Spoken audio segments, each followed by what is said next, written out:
Brian Fuller. I'm a clinical psychologist and I practice with clients in New York City. So there are basically 4 components that are critical in doing a cognitive behavior therapy approach to anger.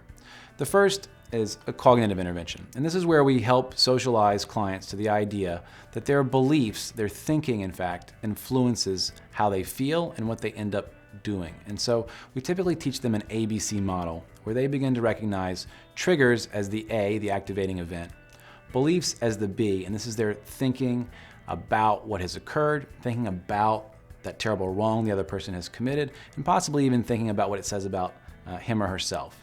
And then there's the C, the emotional consequence, and then there's a behavioral consequence. And so the emotional consequence in the case of anger is obviously anger.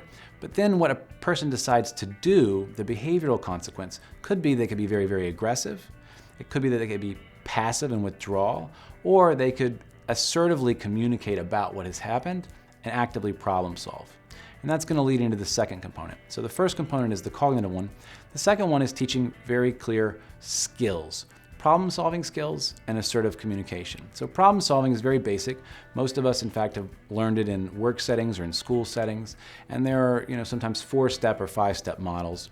The first is, I've got a problem. Let me normalize it first and say, this isn't that strange. It's not that out of the ordinary. There are other people that have experienced this. Let me kind of orient myself. Okay, this is workable. Second is I want to clearly define the problem.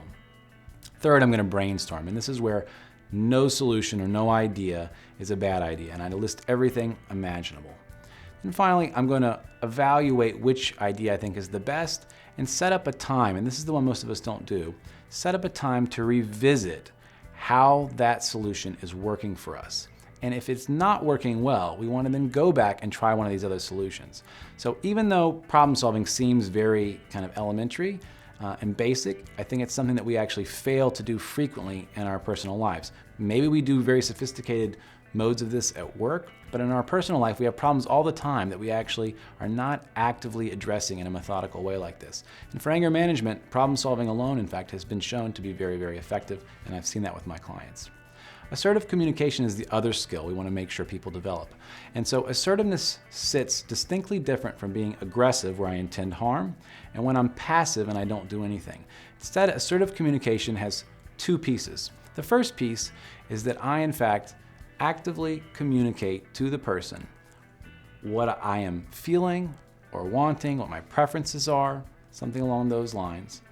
And then the second piece is that after making a request for what I want very concretely, I also prepare myself to accept the fact that the person might say yes and say they're going to carry out my request, but they might not. Or they might say no. And that's the second piece of assertiveness is the one we typically ignore. So assertiveness is communicating what I'm thinking and feeling and what I want very specifically in forms of a request, and then accepting what comes back. So we have cognitive intervention, problem solving, assertiveness, and then finally relaxation. And so because anger management involves anger, which is a high arousal emotion, the sympathetic nervous system is very, very, very active. Our heart rate is up, our blood pressure is up, pupils are dilated. We want to make sure that people experiencing anger management issues learn very well how to control their nervous system. And so we frequently teach them different forms of relaxation. Breath work is something that I've used in studies that I've done where they pace their respiration. Basically, they slow down their breathing and they make sure that the exhale is longer than the inhale. And there are some very specific ways to go about that. You can certainly find them on various websites. The other is something called progressive muscle relaxation. And this is where we teach clients to first contract muscles very, very tightly and then release them. And over time, they begin to discriminate between what tension feels like and that relaxation.